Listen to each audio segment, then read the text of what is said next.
यह वीडियो जरा गौर से सुनिएगा।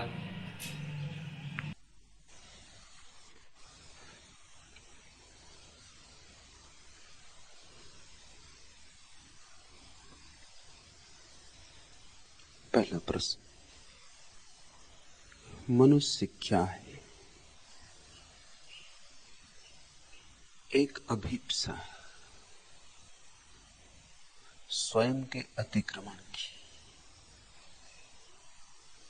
जैसे बीज मिट जाना चाहे ताकि वृक्ष हो सके, ऐसा ही मनुष्य एक बीज है, मिट जाने को आतुर,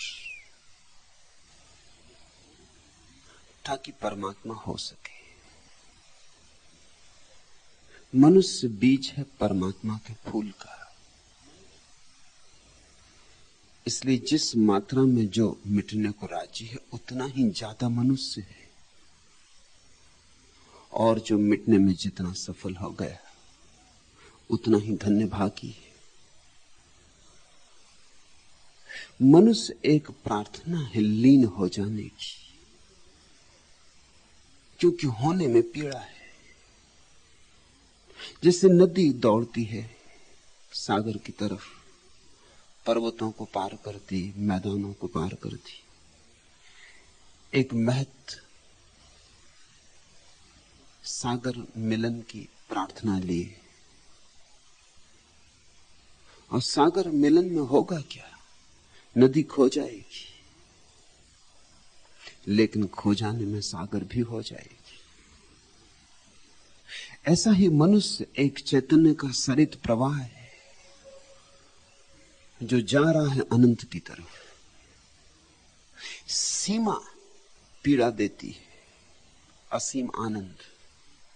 जहां जहां सीमा है वहां वहां कारागृह है।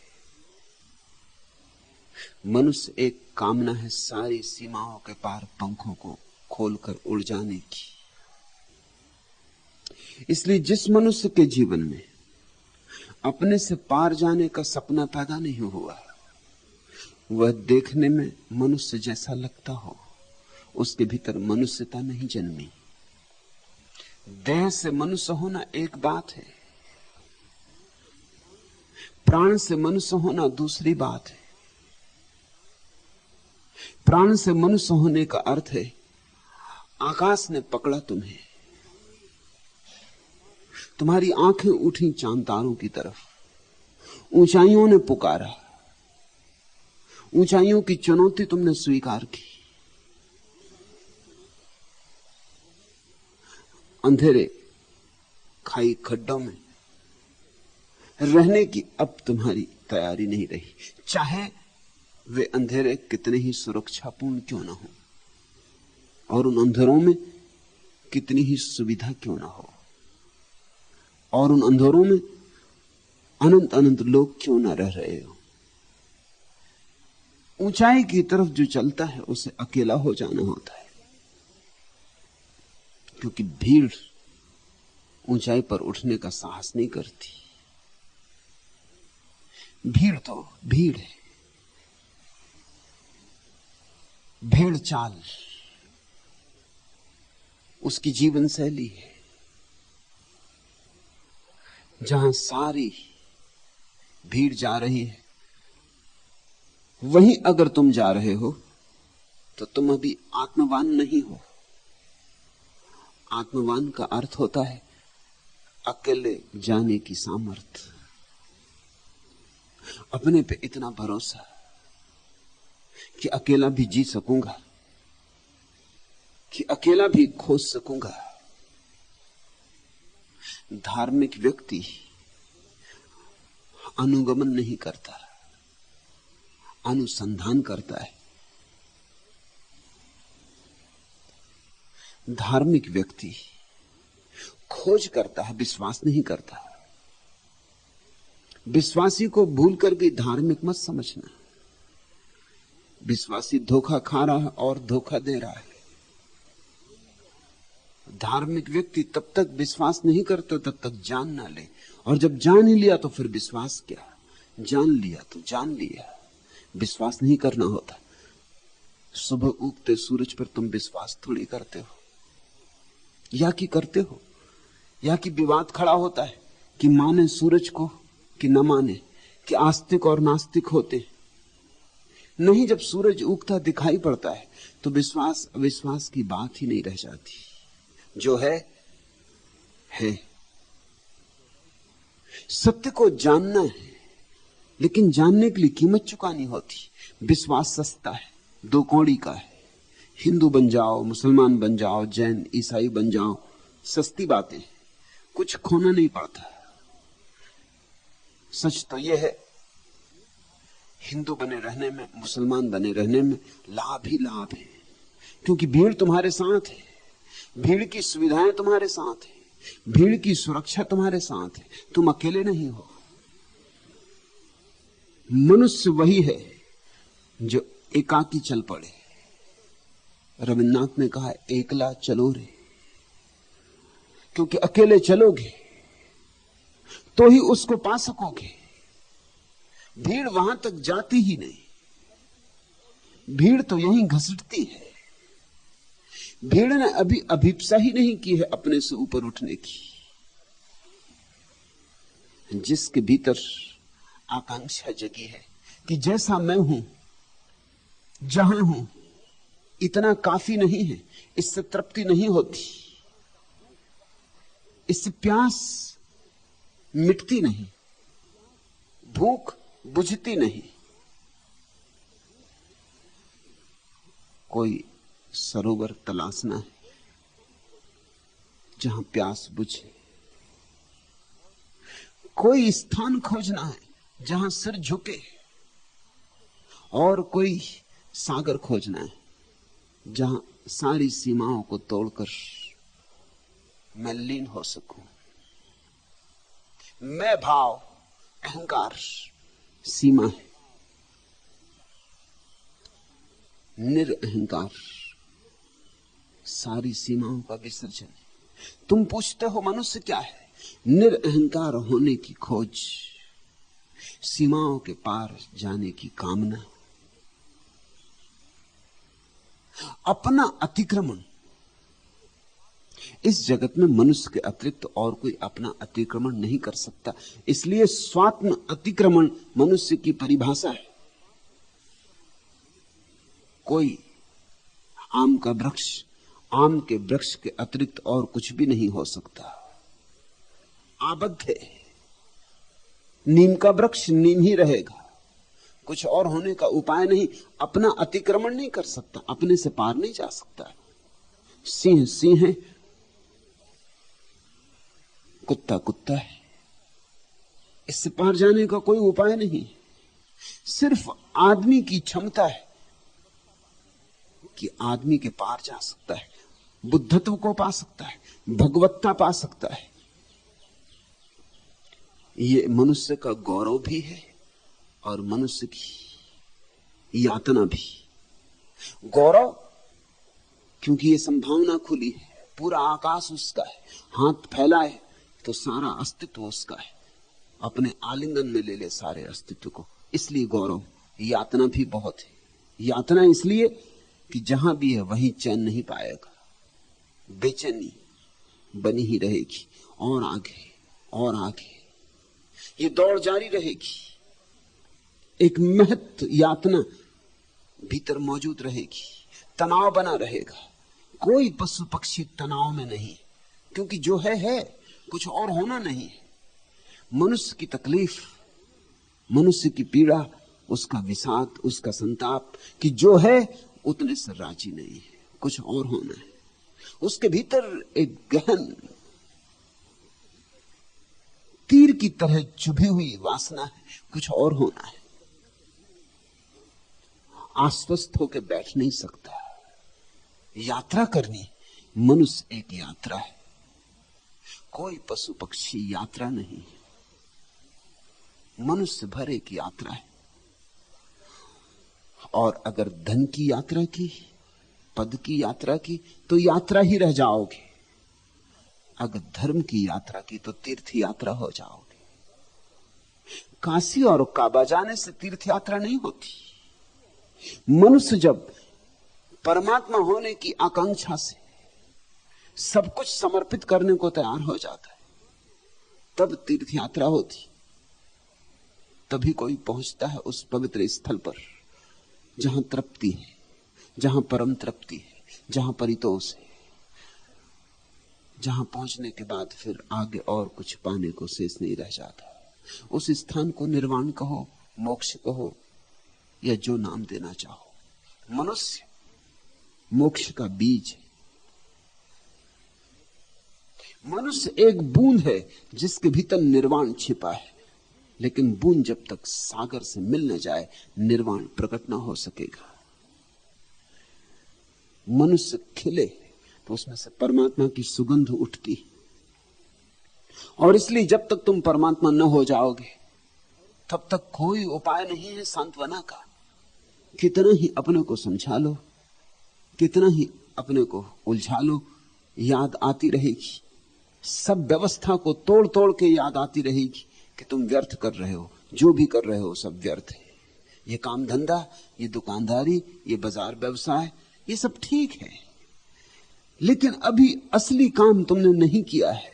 ये कचोट उठती रहेगी, ये घाव भीतर याद दिलाता रहेगा, और अच्छा है कि ये कचोट उठती रहे, ये कांटा चुभता रहे, क्योंकि यही कांटा चुभता रहे तो शायद एक दिन तुम वह हो सको जो होना तुम्हारी नियति है।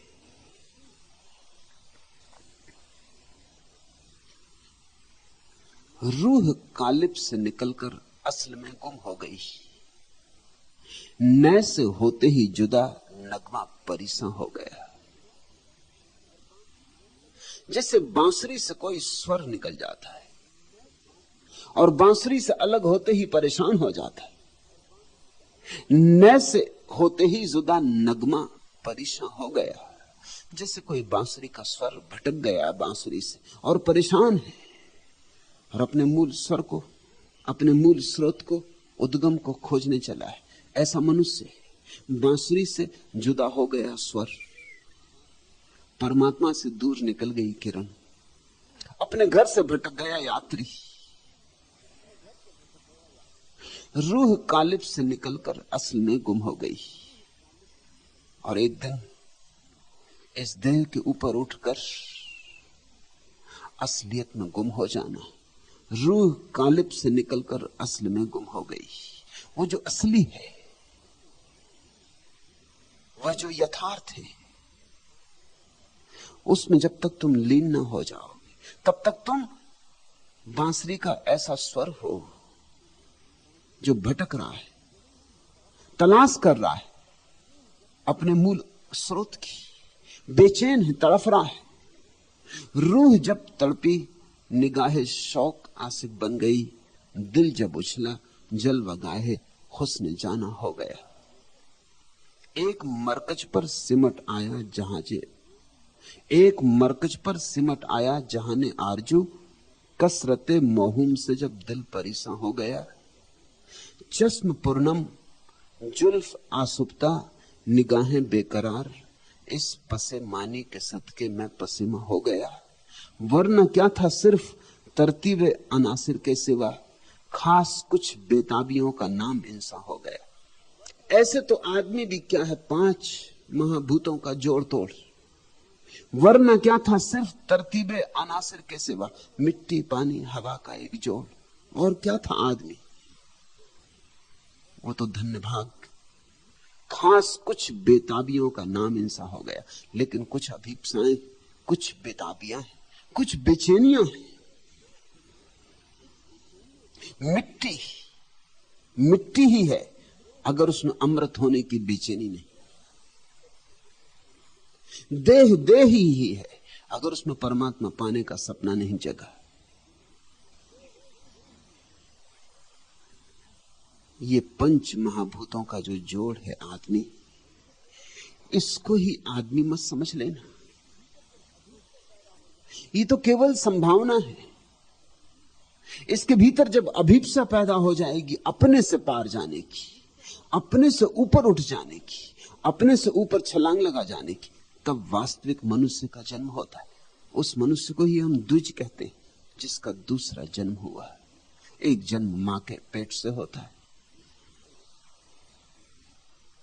एक जन्म ध्यान से होता है, प्रार्थना से होता है, पूजा से होता है, अर्चना से होता है।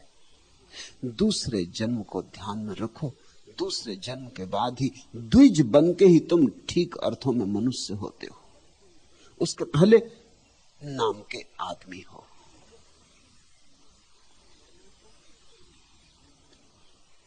दूसरा प्रश्न, परमात्मा की पहली झलक क्या है? यह कब घटित होती? जिनमें जैसे ही तुम मिटे कि बस परमात्मा की पहली झलक घटित हुई, तुम्हारे रहते घटित ना होगी। तुम चाहो कि तुम्हें होगी परमात्मा की पहली झलक, तो कभी ना होगी। तुम रहे तो झलक नहीं, तुम ही बाधा हो, कोई और बाधा नहीं है। ख्याल रखना, अक्सर लोग सोचते हैं कि कुछ और बाधाएं हैं, कर्म की बाधा है, पाप की बाधा है, अज्ञान की बाधा है, इनको हटा दे तो परमात्मा की झलक मिट जाए। भूल में पड़े हो, न कर्म की बाधा है, न पाप की बाधा है, न अज्ञान की बाधा है। बाधा अगर कोई है तो तुम हो, मैं की बाधा है। और जब तक मैं न मिट जाए तब तक उसकी झलक नहीं। जहां तक मैं है वहां तक द्वार बंद है। सूरज उगा रहे, तुम तक रोशनी नहीं पहुंचेगी। मैं गया, द्वार खुला। तुम मिटो तो परमात्मा हो जाए। परमात्मा की पहली झलक तुम्हारी मृत्यु पर घटती, तुम्हारे विसर्जन पर। आना है जो बज में जाना में, पिंदारे खुदी को तोड़ के आ। ए होशो खिरत के दीवाने, या होशो खिरत का काम नहीं। अगर आना है उस प्यारे की दुनिया में, आना है जो बज में जाना में, उस प्यारे की महफिल में आना है, तो पिंदारे खुदी को तोड़ के आ। बस एक चीज को तोड़ के आ जाओ, मैं भाव को तोड़ के आ जाओ। ए होशो खिरत के दीवाने।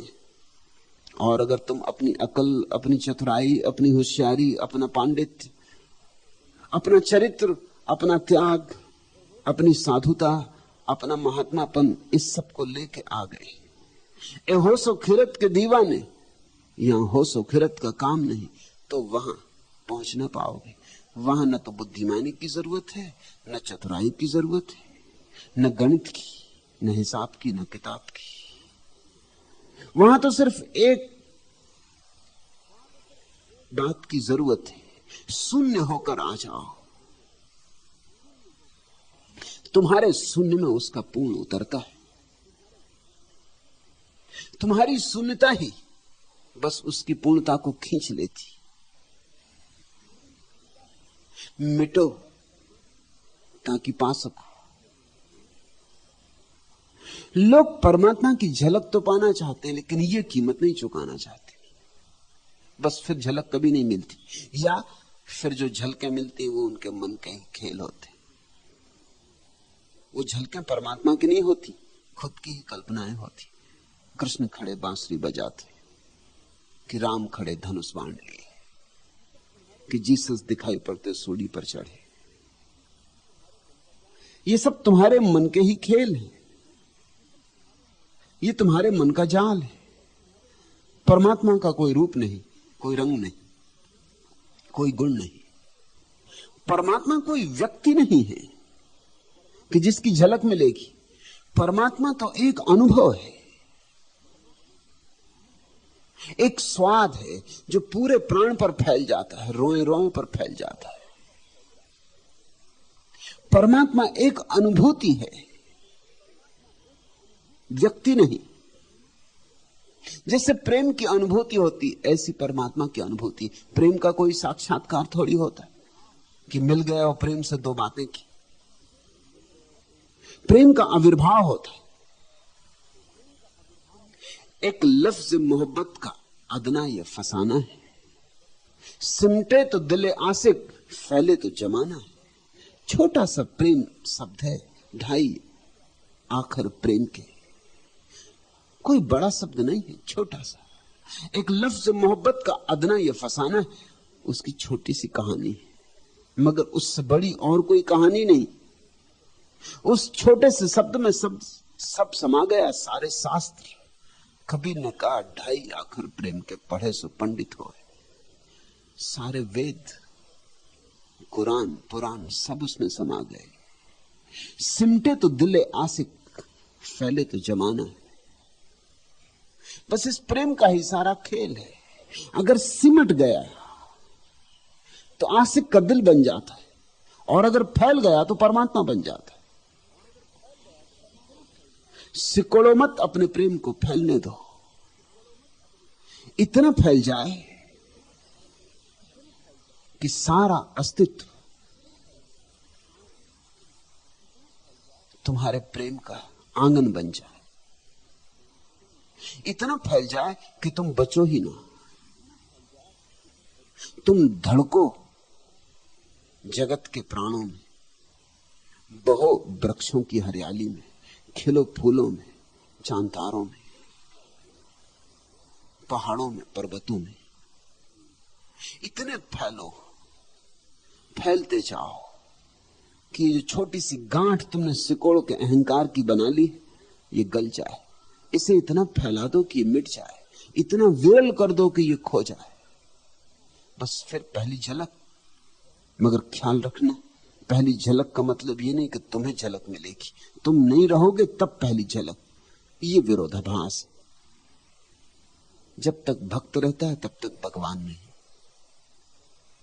और जब भगवान है तब भक्त का। भक्त का कभी भगवान से मिलन नहीं हुआ।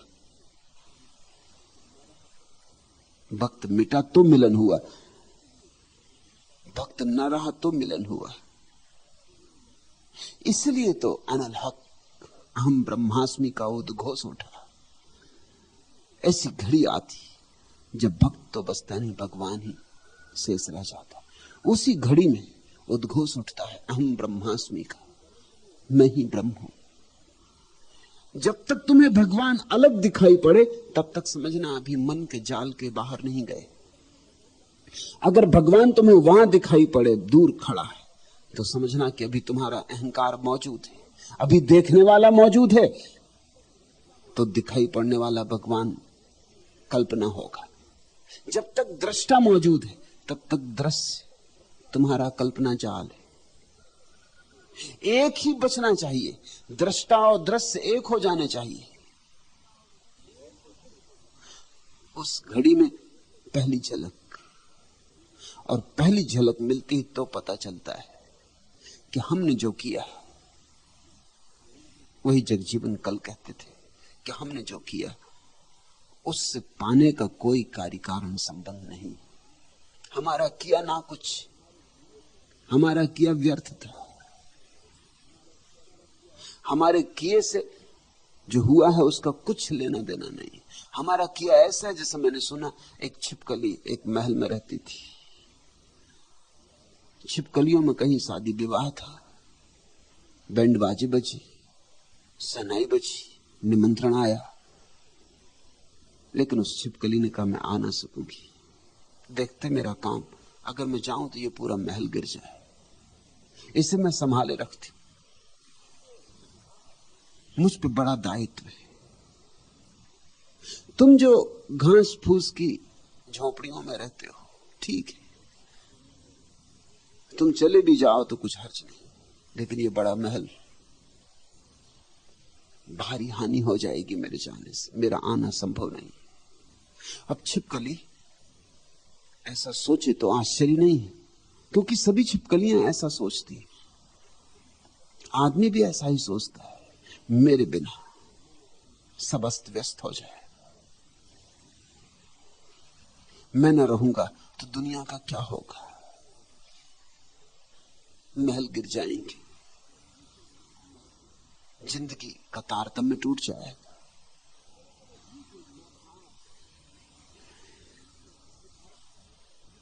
ये जो मैं भाव है,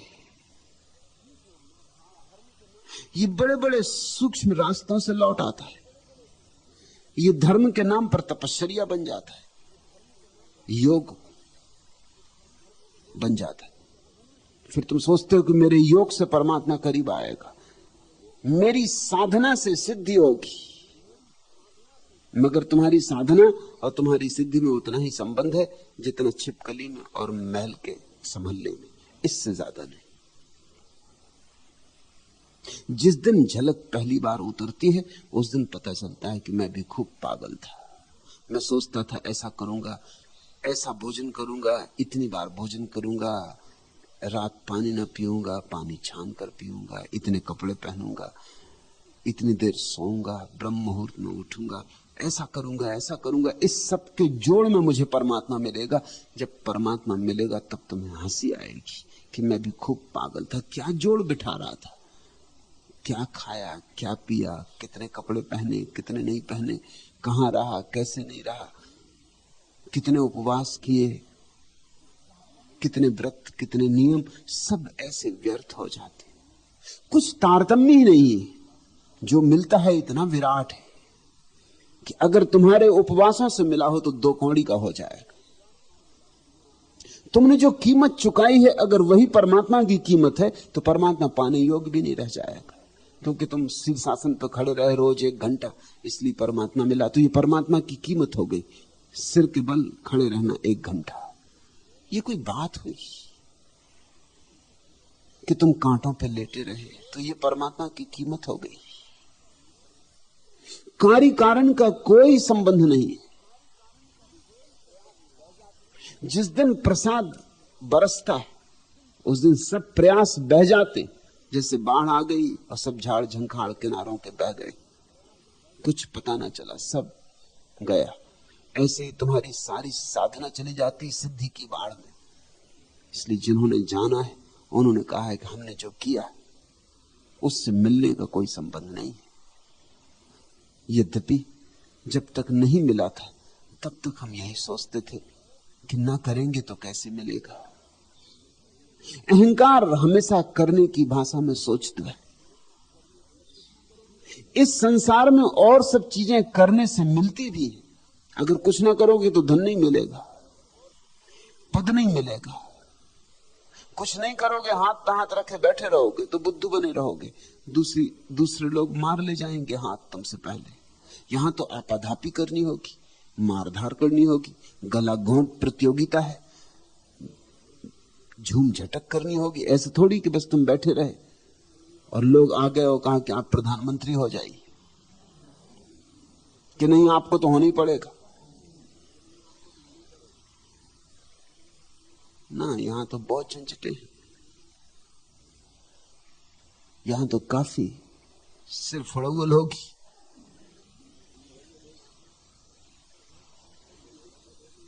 तब अगर घुस पाए भीड़ में तो घुस पाए, फिर भी कुछ पक्का नहीं। पहुंचते पहुंचते लोग चूक जाते, बिल्कुल हाथ पहुंचते पहुंचते छुटक जाता, भारी संघर्ष। तो यहां तो सब कर्म से मिलता है।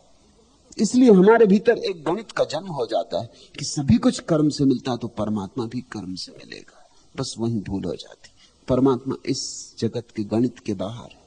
कर्म से नहीं मिलता, समर्पण से मिलता, अकर्म से मिलता है, झुक जाने से मिलता है, संघर्ष से नहीं मिलता,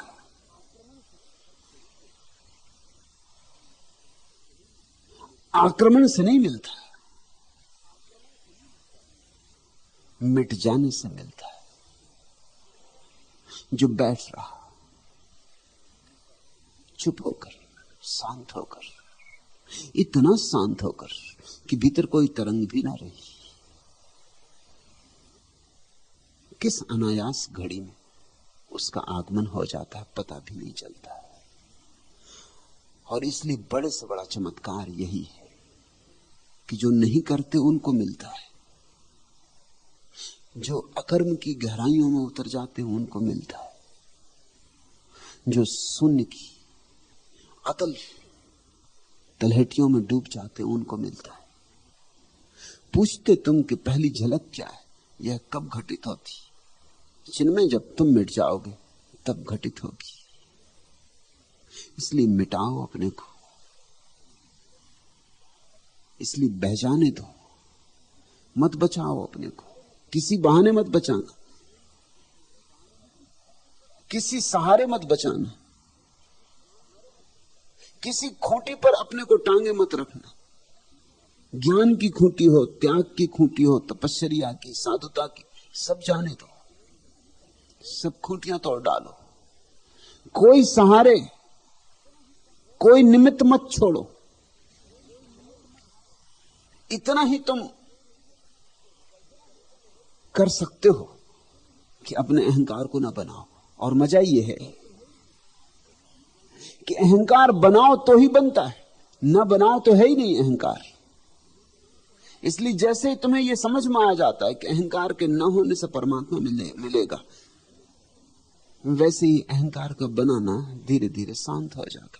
अहंकार तो ऐसे जैसे कोई आदमी साइकिल चलाता, पैडल मारते रहो तो साइकिल चलती, पैडल मारना बंद कर दो साइकिल रुक ही जाएगी, थोड़ी बहुत दूर चल के रुक जाएगी, कितने दूर चलेगी। अहंकार कोई चीज नहीं है, पैडल मारना होता है निरंतर तो अहंकार बनता है। इसलिए अहंकारी को निरंतर कुछ ना कुछ करने में लगा रहना पड़ता है। उपमंत्री है तो मंत्री हो जाए, मंत्री है तो फिर कैबिनेट में पहुंचे, दिल्ली पहुंच जाए, दिल्ली पहुंच गया तो कुछ और हो जाए, होते ही रहे। पैडल उसे मारते ही रहने पड़ते। 1000 रुपए हैं तो 10,000 हो जाएं, 10,000 हैं तो लाख हो जाएं, लाख हैं तो 10 लाख हो जाएं, उसे पैडल मारते ही रहने होते।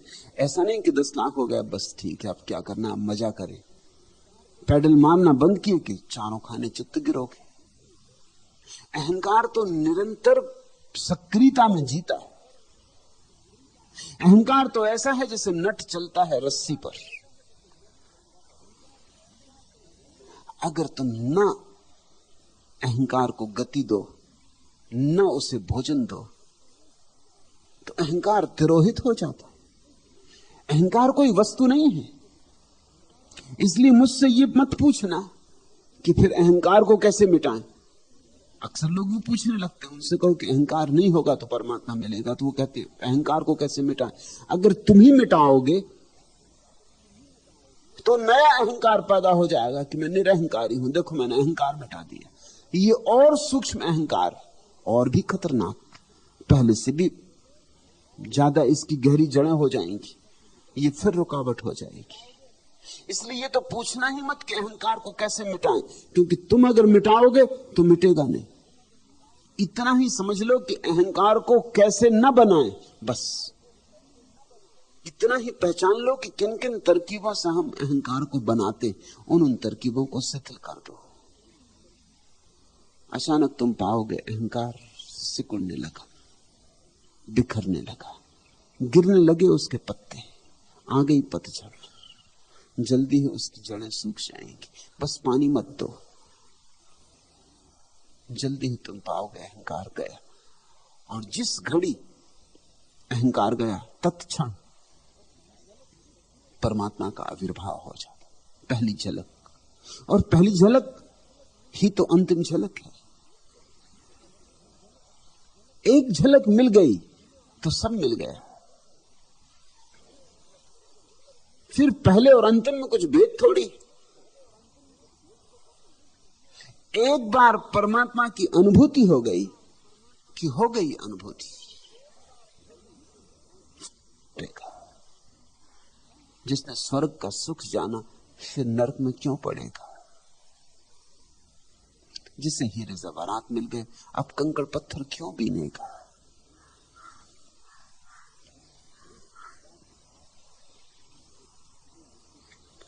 कुछ इस अदा से आज वो पहलू नसी रहे, जब तक हमारे पास रहे हम नहीं रहे।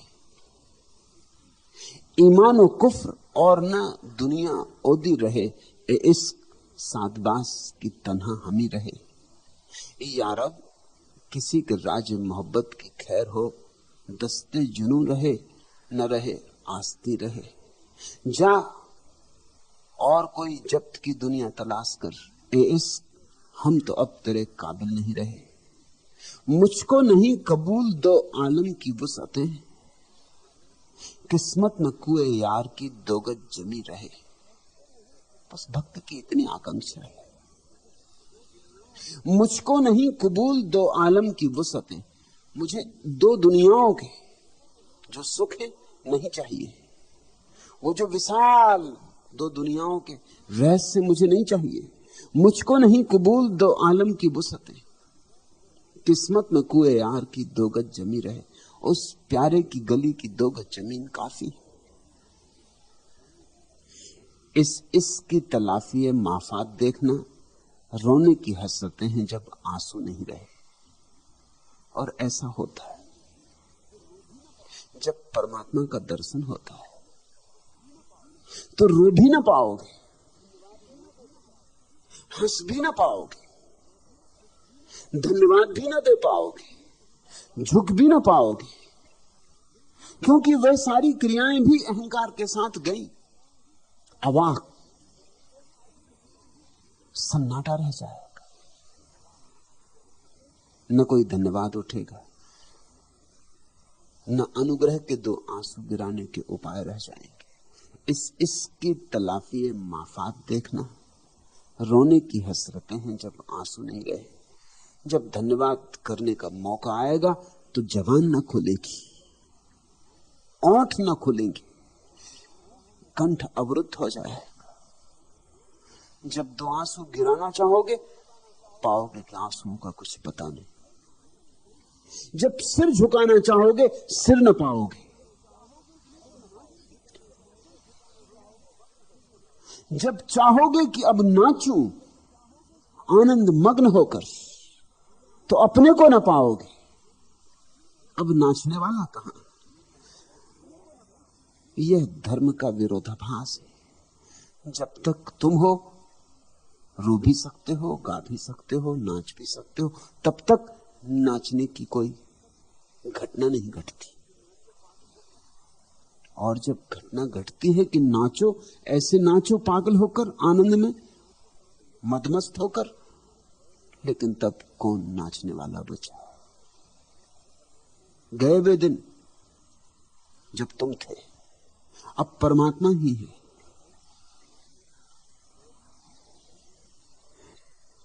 ऐसी घड़ी में पहली झलक सोच में भी वही एक नगमा है जो साज में है। फर्क नजदीक की और दूर की आवाज में, बस इतना ही फर्क है। अभी भी तुम नहीं हो, परमात्मा ही है, बस तुम्हें भ्रांति है अपने होने की। दुख में भी वही स्वर है जो सुख का है। इस पृथ्वी पर भी स्वर्ग की ही हवा है। इस सूरज की किरणों में भी उसकी ही किरणें, इन लोगों में भी वही धड़क रहा है। तुम्हें पता नहीं, बस इतना ही फर्क है। सोच में भी वही एक नगमा है जो साज में है। उसी वीणा से तो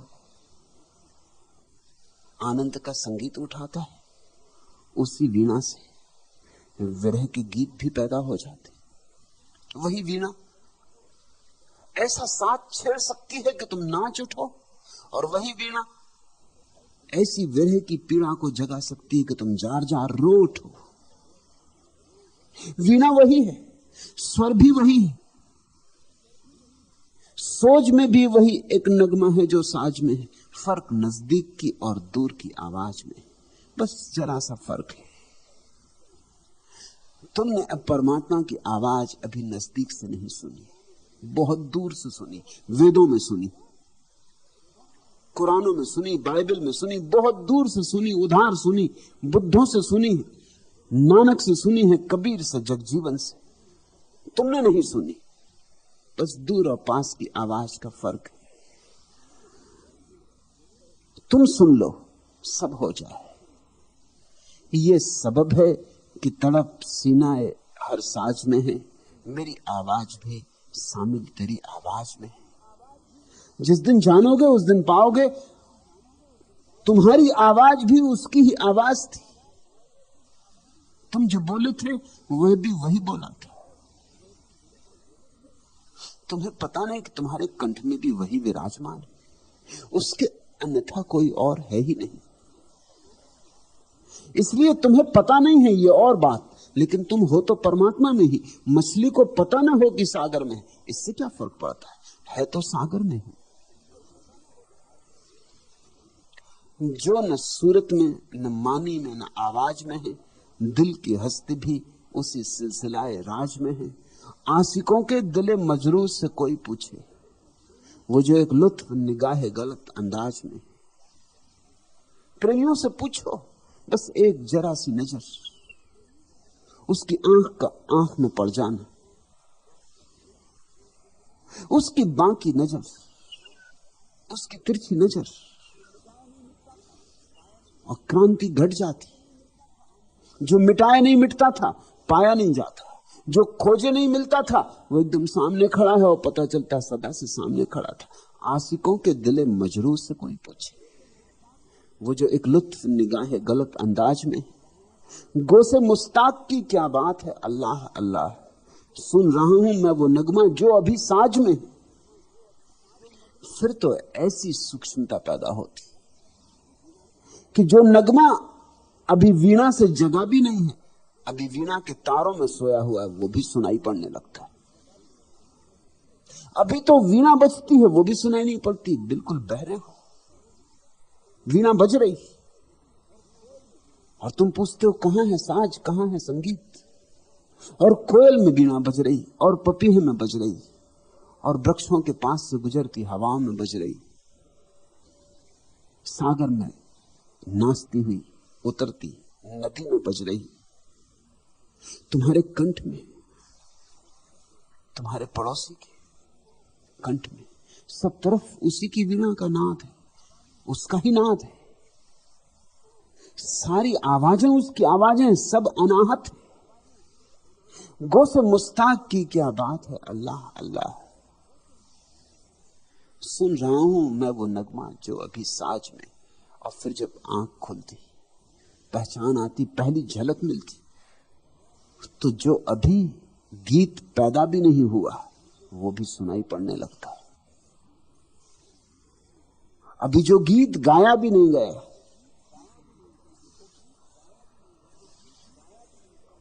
वह भी सुनाई पड़ने लगता है, उसकी मस्ती छाने लगती। अभी तो दृश्य भी दिखाई नहीं पड़ता, तब अदृश्य भी दिखाई पड़ने लगता है। और धर्म की अगर कोई परिभाषा करनी हो तो यही परिभाषा है, अदृश्य को दृश्य कर लेने की कला। जो नहीं दिखाई पड़ता, जो नहीं दिखाई पड़ सकता, उसे देख लेने की कला। जो अव्यक्त है उसे छू लेने की कला। जिसे छुआ नहीं जा सकता, अगर सच में पूछो तो कोई अगर अछूत है तो सिर्फ परमात्मा, उसे छुआ नहीं जा सकता।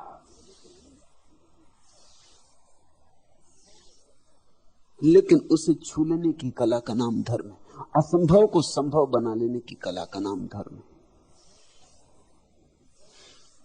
मगर कला का एक सूत्र बुनियादी, तुम मिटो, अहंकार जाए। परमात्मा आया ही हुआ है, बस अहंकार जाए और आंख खुल जाती और कान खुल जाते।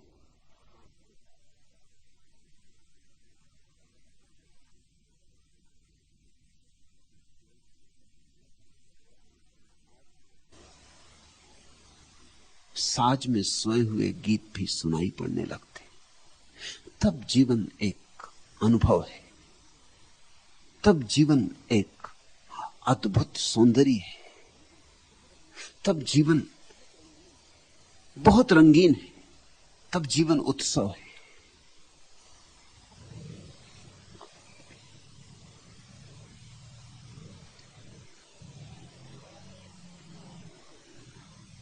तीसरा प्रश्न, कृष्ण उद्धव को कहते हैं, मेरा ऐसा निश्चय है कि सत्संग और भक्ति योग को छोड़कर संसार सागर से पार होने का और दूसरा उपाय नहीं है।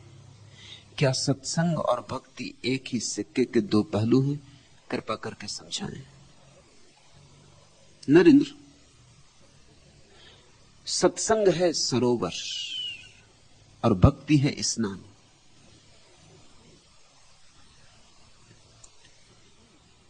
सत्संग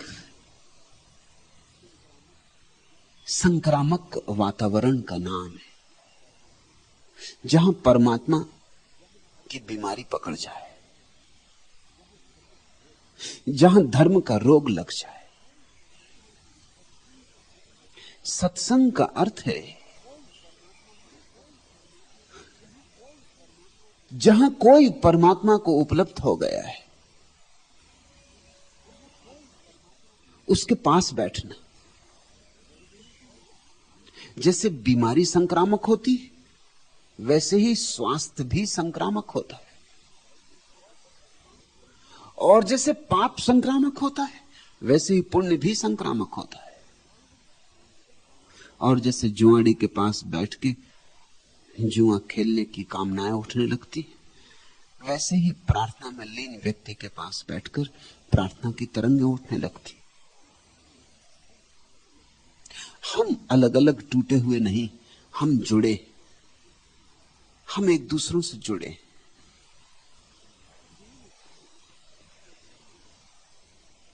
जब तुम जाओगे हिमालय के पास, तो जिन्होंने कभी ऊपर आंखें नहीं उठाई हैं, वे भी गौरी शंकर पर कुंवारे बर्फ को जमा हुआ देखकर सूरज की रोशनी में चमकता हुआ जैसे सोना पिघलता हो कि चांदी पिघलती हो, एक बार तो आंख ऊपर उठा ही लेंगे। जो सदा जमीन पर आंखें गड़ा के चलते रहे, जिनकी पहचान जमीन के गड्ढों और नालियों और कूड़े करकट के अतिरिक्त और किसी चीज से नहीं, वे भी हिमालय के करीब जाएंगे तो एक बार तो आंख उठाकर देखना ही होगा गौरी शंकर को। और आंख पर एक झलक पड़ जाए गौरी शंकर की, यात्रा शुरू हुई। सत्संग का अर्थ होता है किसी ऐसे व्यक्ति के पास बैठ जाना जो गौरी शंकर जैसा हो, जिसके पास बैठ के सपने पर खोलने लगे, जिसके पार बैठकर अभिप्साएं जगने लगे, सोई हुई आकांक्षाएं सजग होने लगे, जिसके पास बैठकर परमात्मा को पाने का पागलपन पकड़ने लगे। सत्संग सरोवर है, और जो उसमें डुबकी लगा लेते हैं वे भक्त हो जाते। सत्संग के बिना भक्ति नहीं। कैसे भक्ति सीखोगे? कहां भक्ति सीखोगे? इसका स्वाद कैसे लगेगा? जिसने चखा हो, शायद उसकी बात सुन के, शायद उसकी भावदशा देखकर, शायद उसके पास बैठकर, उसकी तरंगों से आंदोलित होकर, उसकी आंखों में झांक के, उसका हाथ हाथ में लेकर, उसके चरणों पर सिर रखकर, थोड़ी सी बूंद तुम्हारे कंठ में भी उतर जाए। इतना तो पक्का है कि जिसने परमात्मा को जाना है, उसके पास से तुम वैसे ही न लौट सकोगे जैसे गए थे। या तो दोस्त होकर लौटोगे या दुश्मन होकर लौटोगे। जो दोस्त होकर लौटा, उस पर भक्ति की छाप लगनी शुरू हो गई। जो दुश्मन होकर लौटा, उसने अपने को बचाने का उपाय शुरू कर दिया, वो घबरा गया। दुश्मनी आत्मरक्षा है। जो व्यक्ति बुद्ध के पास से दुश्मन होकर लौट गया, उस पर नाराज मत होना, क्रोध मत करना, वो दया का पात्र है। वो घबरा गया। ये जो बाढ़ आती थी बुद्ध की उसकी तरफ, वो डर गया। उसने जोर से किनारे को पकड़ लिया। उसने बुद्ध की बाढ़ को इंकार कर दिया। उसने कहा कि नहीं, कोई बाढ़ ही नहीं। वो इतना भयभीत हो गया कि उसे लगा कि अगर मैंने एक बार और आंख खोलकर देखा इस गौरी शंकर को, तो फिर मैं अपने कदमों को रोक नहीं सकूंगा। फिर ये कदम यात्रा पर निकल जाएंगे। फिर क्या होगा? मैंने वो सब जो घर गृहस्थी बना रखी, वो जो सब मैंने जाल फैला रखे बाजार में, और अभी सब तो अधूरा है। अभी कुछ तो पूरा नहीं हुआ। अभी बेटे का विवाह करना है, अभी बेटी को बच्चा होने वाला है, अभी नई नई दुकान का शुभ मुहूर्त किया है, अभी सब नया नया है, कच्चा कच्चा है। और हमेशा सब नया नया रहता, हमेशा सब कच्चा कच्चा रहता। पकता यहां कुछ है नहीं, कभी नहीं पकता। बूढ़े से बूढ़े आदमी की जिंदगी में सब उलझा रहता है, सुलझता यहां कुछ है ही नहीं। उलझन तो उलझन आती चली जाती। ये सब का क्या होगा अगर मैं चल पड़ा इस गौरी शंकर को देखकर? अब इस गौरी शंकर से बचने का उपाय क्या है? एक ही उपाय कि मैं इंकार ही कर दूं, मैं कह दूं कि गौरी शंकर है ही नहीं। ऐसा इंकार कर दूं कि फिर ये भाव, सवाल, ये प्रश्न मन में जगे ही नहीं। इससे लोग बुद्धों के पास जाके कभी कभी दुश्मन होकर लौट जाते। ये अपनी रक्षा कर रहे हैं। ये कह रहे हैं नहीं, कोई बुद्ध नहीं है। ये आदमी भ्रांति में पड़ गया। कहां कैसा परमात्मा, कहां कैसा सत्य? यही संसार सब कुछ है। जो मैंने जाना वही ठीक है। मैं अपने जानने को अस्त व्यस्त नहीं करना चाहता हूं। मैंने बड़ी मुश्किल से थोड़ी सी दुनिया बनाई। मत कहो मुझसे कि वह सब भ्रम है। मत जगाओ मुझे मेरी नींद से। मैंने सुंदर सपने संजोए, मैं बामुश्किल सपने बना पाया हूं। किसी तरह दुख सपनों से बाहर हुआ हूं। थोड़े भले दिन करीब आ रहे हैं और तुम आ गए और तुम कहते हो ये संसार सब सपना और परमात्मा को खोजो। नहीं, कोई परमात्मा नहीं। इंकार करना ही होगा। अगर अपना संसार बचाना है तो परमात्मा को इंकार करना ही होगा, और परमात्मा का जो संदेश लेकर आया उसे भी इंकार करना होगा। अगर ये बात तुम अपने को समझाने में राजी हो गए कि न कोई परमात्मा है, न कोई परमात्मा को कभी पाता है, ये सब भ्रांतियां हैं, तो तुम सुरक्षित, तुम फिर अपने सपने में उलझ जाओगे। मगर बुद्ध पुरुषों के पास से कोई भी तटस्थ नहीं लौट पाता। ये बुद्ध पुरुषों की परीक्षा है। उनके पास से या तो कोई डूब जाता है, उनके रंग से भर जाता है, या कोई दुश्मन होकर आ जाता है, या तो मैत्री या शत्रुता। बुद्धों के साथ दो ही तरह के नाते होते हैं, तीसरा कोई नाता नहीं होता। बुद्धों की कोई उपेक्षा नहीं कर सकता, यह असंभव है। और दुश्मनी करो तो तुम अपने हाथ से अवसर गंवाते हो। फ्रेडरिक नीत्शे ने कहा है कि मैं ईश्वर को स्वीकार नहीं कर सकता, क्योंकि ईश्वर को स्वीकार करने का अर्थ होता है कि मैं गलत हूं और मैंने जो किया सब गलत है। नीत्शे ईमानदार आदमी मालूम होता है। सच्ची बात तो कह रहा है कम से कम कि मैं स्वीकार नहीं कर सकता ईश्वर को।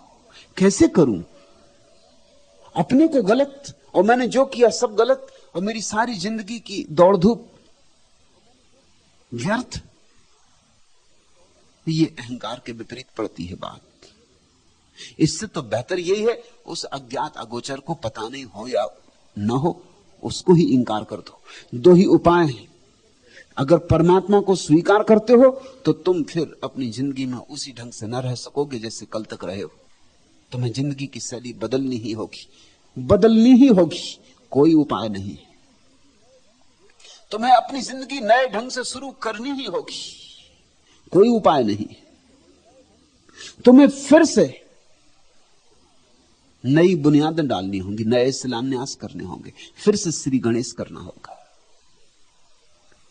जिसमें इतनी हिम्मत है कि फिर से श्री गणेश कर सके, हो सकता है 50 साल जी लिया, 60 साल जी लिया, 70 साल जी लिया, फिर से श्री गणेश कर सके, जिसमें इतना साहस है, मौत द्वार पर दस्तक दे रही, फिर से श्री गणेश कर सके। वही बुद्धों से मैत्री बना पाता है। बुद्धों से मैत्री बनाने का नाम सत्संग है। निश्चय ठीक कहता है कि नहीं मानूंगा ईश्वर को, क्योंकि फिर तो मैं गलत हुआ, फिर मेरा किया धरा सब गलत हुआ। इससे तो आसान यही है कि एक बार ईश्वर को ही इंकार कर दूं। अपने सारे संसार को इंकार करने की बजाय यही उचित है ईश्वर को ही इंकार कर दूं। मैंने सुना मुल्ला नसरुद्दीन पर अदालत में एक मुकदमा था, उसने अपनी स्त्री को गोली मार दी। मजिस्ट्रेट ने उससे पूछा कि नसरुद्दीन, ऐसा क्या कारण आ गया? तो उसने कहा कि मैं घर आया, मैंने पर पुरुष के साथ इसे सोए देखा, तो मैंने गोली मार दी। मजिस्ट्रेट ने पूछा, साधारणतः अगर तुम नाराजी इतने हो गए थे तो उस पुरुष को गोली क्यों नहीं मारी? तो उसने कहा कि रोज रोज नए नए पुरुषों को गोली मारने की बजाय एक स्त्री से ही झंझट छुड़ा लेनी बेहतर थी। संसार का तुम्हारा बड़ा विस्तार है, दुकान है, बाजार है, धन है, पद है, प्रतिष्ठा है, परिवार है। एक परमात्मा को ही भुला देना आसान मालूम पड़ता है, एक परमात्मा को ही गोली मार देनी आसान मालूम पड़ती, से सब बच जाता है। सत्संग का अर्थ होता है तुम बेचैनी में पड़ोगे। इसलिए पहले तो लोग सत्संग से बचते, सब तरह के उपाय करते।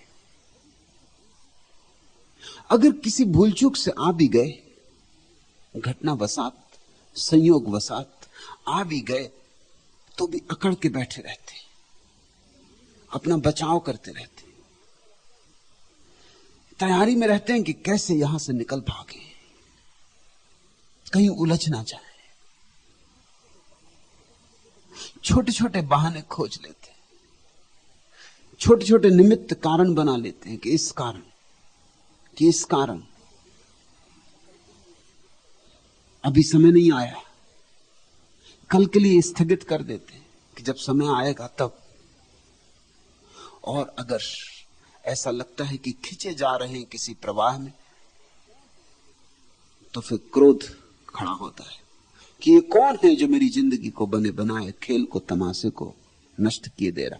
छोटे बच्चों से खिलौने छीने हैं कभी, जो उनकी हालत हो जाती वही सत्संग में उनकी हो जाती, जो खिलौनों से बहुत ज्यादा लगाव बना लिए। किसी छोटे बच्चे से खिलौना छीनना, रोता है, चिल्लाता, तुम्हें पता है कि खिलौना है, मगर उसे पता नहीं। वो अपने खिलौने को अपनी छाती से लगा कर रखना चाहता। रात सोता भी है तो अपने खिलौने को छाती से लगा के सोता।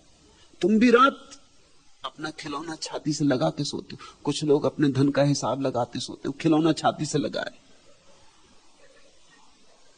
कोई चुनाव लड़ने की योजना बनाते हुए सोते, कल उठ के सुबह कौन से उपद्रव तुम्हें करने, उसका सब आयोजन करके सोते। खिलौने, सत्संग में खिलौने छीन लिए जाएंगे। सत्संग में और कुछ छीना नहीं जाता, सिर्फ खिलौने छीने जाते हैं, खिलौने तोड़े जाते। और ध्यान रखना, अगर कहीं कोई साधु महात्मा तुम्हारे खिलौनों को संवारता हो, तुम्हें सांत्वना देता हो, तुम्हें भरोसा, ढाढ़स बंधाता हो, तो समझ लेना कि वह सत्संग नहीं। सत्संग तो वही है जहां तुम्हारे सारे खिलौने तोड़ दिए जाएंगे, बुरी तरह तोड़ दिए जाएंगे, बेरहमी से तोड़ दिए जाएंगे। तुम्हारे खिलौनों पर रहम, तुम पर बेरहमी है। तुम पर रहम करना हो तो तुम्हारे खिलौनों पर बेरहम होना ही पड़ेगा। इसलिए सत्संग कठोर प्रक्रिया है, सिर्फ हिम्मतवर की, सिर्फ जिनके भीतर साहस है, दुस्साहस है, वे ही सत्संग कर पाते। इसलिए कहा ज्ञानियों ने खड़क की धार है। सत्संग का अर्थ होता है तुम तैयार हो। अब अगर तुम्हारे सपने छीने जाएंगे तो तुम उनको बचाने की चेष्टा ना करोगे। तुमने खुद भी खूब विषाद देख लिया, तुमने जिंदगी देख ली, कुछ पाया नहीं, हाथ खाली है, खिलौनों से भरे हाथ, खाली हाथ है, भरे हाथ नहीं। तुम समझ गए, इतनी समझ तुम्हें आ गई तो सत्संग में दोस्ती बनेगी, मैत्री बनेगी। और जो सत्संग में मित्र भाव से बैठ जाता है उसमें भक्ति का आविर्भाव होता है। सत्संग सरोवर है, भक्ति स्नान।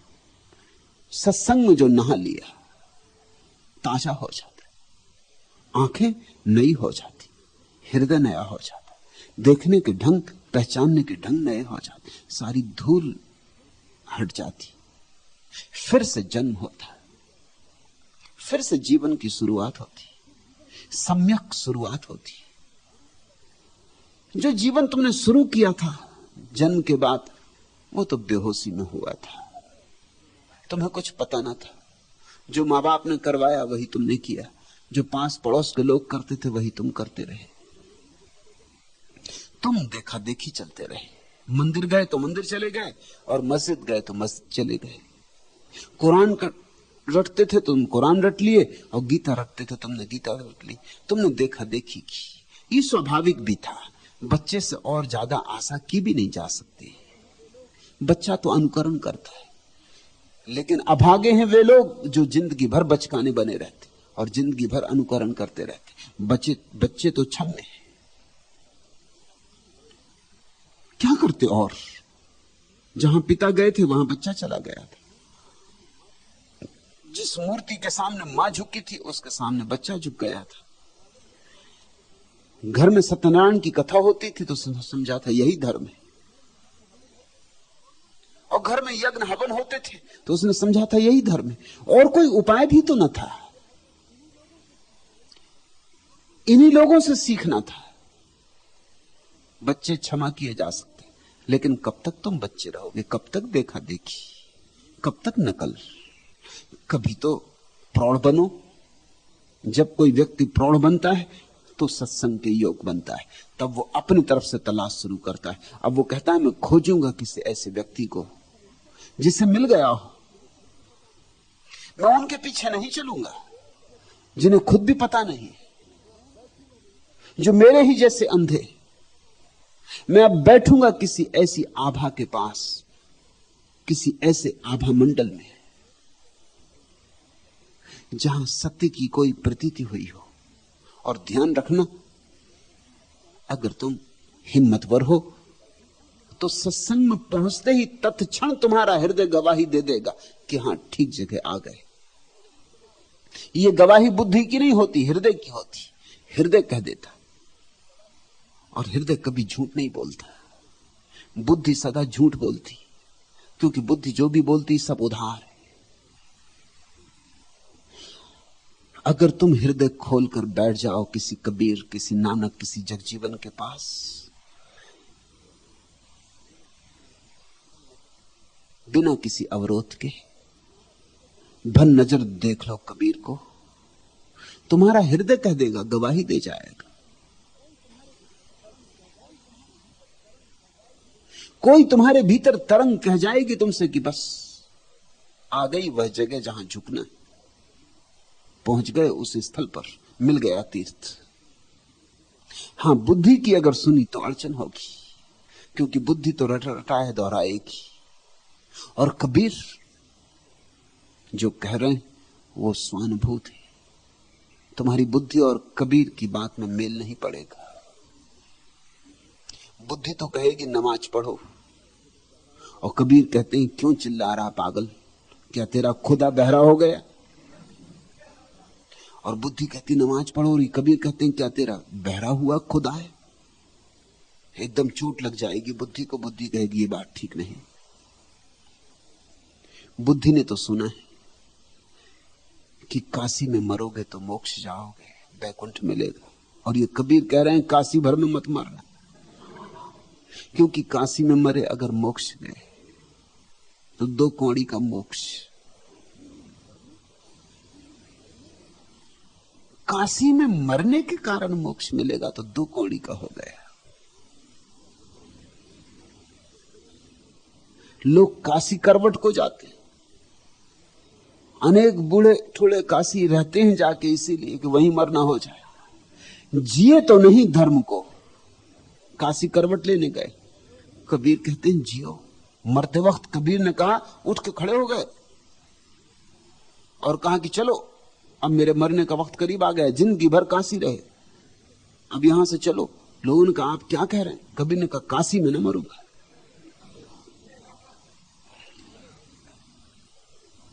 चलो दूर निकल चलो काशी से। हट गए काशी से दूर, पास के गांव में जाके मरे।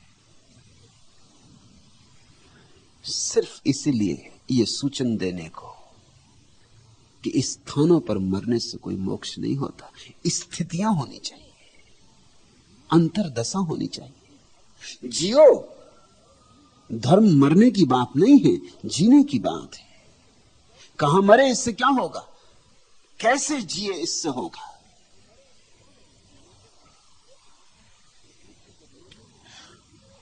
कबीर को सुनोगे तो बुद्धि को तो अड़चन आएगी। अगर बुद्धि को बीच में लाए दुश्मन होकर लौट जाओगे, सत्संग चूक गया। क्योंकि बुद्धि कहेगी वेद में तो ऐसा लिखा है, कुरान में तो ऐसा लिखा है, गीता तो ऐसा कहती। और ये कबीर क्या कह रहे हैं, ये बुद्ध क्या कह रहे हैं, ये तो बात जस्ती नहीं, ये तो तर्क के अनुकूल नहीं, ये तो शास्त्र के अनुकूल नहीं। चूक गए तुम सत्संग। सत्संग हृदय से पकड़ा जाता है। बुद्धि को रख दो हटाकर, हृदय से अनुभव करो, शांत बैठ जाओ। कबीर जैसे व्यक्ति के पास जाओ तो शांत बैठ जाना, मौन बैठ जाना। बुद्धि को कहना तू चुप, थोड़ा मेरे हृदय को बोलने दे, थोड़ा मेरे हृदय को डोलने दे, थोड़े मेरे हृदय को पकड़ने दे तरंगे इस व्यक्तित्व की। और तुम चकित हो जाओगे, तुम्हारा हृदय जो कहेगा वही निर्णायक है। अगर सत्संग है वहां, अगर सत्य को उपलब्ध हुआ व्यक्ति मौजूद है वहां, तो तुम्हारा हृदय तत्क्षण समर्पित हो जाएगा। तत्क्षण हृदय को पता है, हृदय को ही पता है, बुद्धि को कुछ भी पता नहीं। बुद्धि अंधी है, अंधेरे में टटोलती। हृदय के पास आंखें हैं प्रेम की।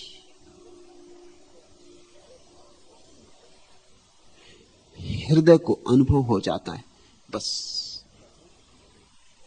फिर पड़ गई भांवर्ष, सत्संग शुरू हुआ, बंधा अनंत से नाता, यात्रा शुरू हुई। इसमें जितने डूबोगे उतनी भक्ति निखरेगी। सत्संग में डूबने से भक्ति निखरती। फिर जब भक्ति अपनी पराकाष्ठा पे पहुंच जाती तो भगवान की उपलब्ध होती। ये 3 सीढ़ियां समझ लो। सत्संग से शुरुआत है, भक्ति में मध्य है, भगवान में अंत है।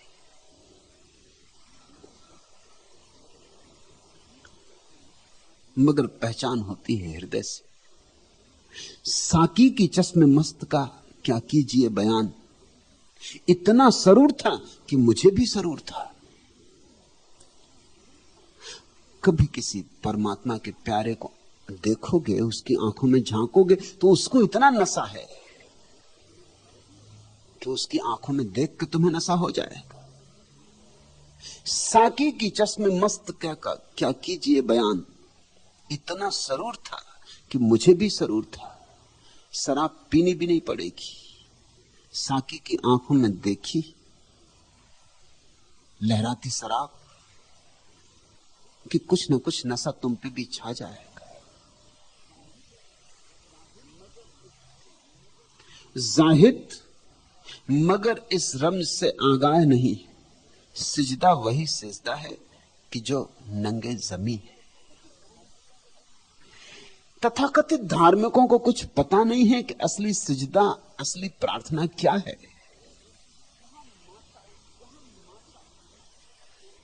जहां माथा अपने आप झुक जाए, सिर्फ झुके ही नहीं, मिट ही जाए। मंदिरों मस्जिदों में तुम माथा झुका रहे हो, वो केवल आदत है, डर है, संस्कार है, भाव नहीं। और जहां भाव नहीं वहां भक्ति कैसी? जब भाव से झुकता है माथा तो फिर उठता ही नहीं। जिस रंग में देखो उसे वो पर्दा नसी है, और इस पे ये पर्दा है कि पर्दा ही नहीं। जरा पहचान होने लगे, या किसी पहचान वाले से पहचान होने लगे, कि तुम पाओगे कि हर तरफ वही छिपा है। और मजा यह है कि छिपा जरा भी नहीं है। जिस रंग में देखो उसे वो पर्दा नसी है, हर पर्दे के पीछे वही है। और इस पे ये पर्दा है कि पर्दा ही नहीं, उघड़ा खड़ा है, नग्न खड़ा है परमात्मा।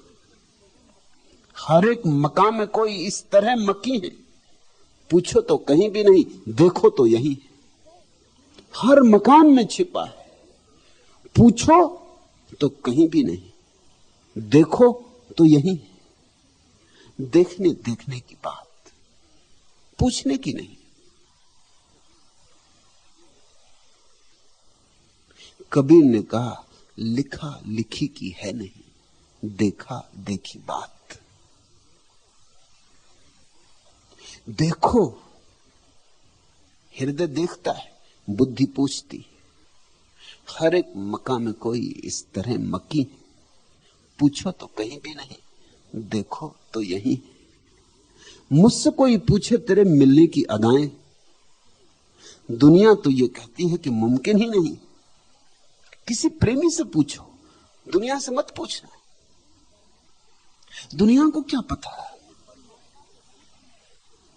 तुम परमात्मा के संबंध में उससे पूछना जिसकी आंखों में तुम्हें परमात्मा का सरूर मिले, जिसके आसपास परमात्मा की शराब बहती हुई मालूम पड़े, जिसके पास बैठ के तुम डरने लगो कि कहीं डूब तो ना जाओगे, जिसके पास बाढ़ आने लगे, जिसके पास तुम्हारा हृदय एक नई उमंग से आंदोलित हो उठे, जिसके पास तुम्हारा हृदय एक नई तरह से धड़कने लगे, सांस एक नई शैली ले ले, जिसके पास बैठ के थोड़ी देर को तुम दुनिया को भूल ही जाओ, किसी और जगत के द्वार खुल जाएं, कोई रहस्य के पर्दे उठे, उससे पूछना।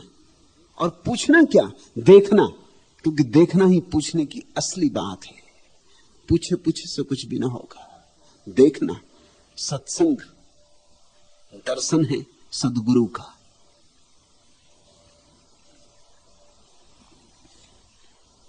और कृष्ण ने उद्धव से जो कहा ठीक ही कहा। मेरा ऐसा निश्चय है कि सत्संग और भक्ति योग को छोड़कर संसार सागर से पार होने का और दूसरा उपाय नहीं। सत्संग से शुरुआत, भक्ति में मध्य, भगवान में पूर्ण होती।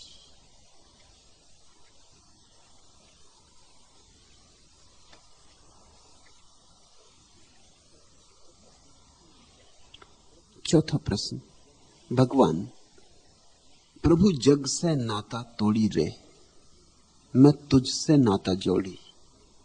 जहां बिठाए बैठ रहूं मैं, जो दे दे सो खा लूं, जो पहनाए पहन रहूं मैं, जहां सुलाए सो लूं, प्रभु जग से नाता तोड़ी रे। आर्या, जग भी उसका ही है, जग भी उसने ही दिया है। नाता तोड़ने की जरूरत ही नहीं, बस उससे नाता जोड़ो, किसी से नाता तोड़ो मत, उससे नाता जोड़ो जरूर। उससे नाता जुड़ जाए बस यही काफी। फिर तुम अचानक पाओगे कि सब में वही व्याप्त है, जग में भी वही व्याप्त है। ये सारा विस्तार उसी का है। इस विस्तार में कहीं भी कुछ भ्रांति नहीं है। भ्रांति है हमारे अहंकार में, भ्रांति है हमारे मन में। माया जगत का नाम नहीं है, माया हमारे मन का फैलाव है। जगत तो उसका ही है, लेकिन मन ने एक फैलाव कर लिया है जो झूठा है। जो नहीं है उसे देख लिया है, जो है उसे अनदेखा कर दिया है।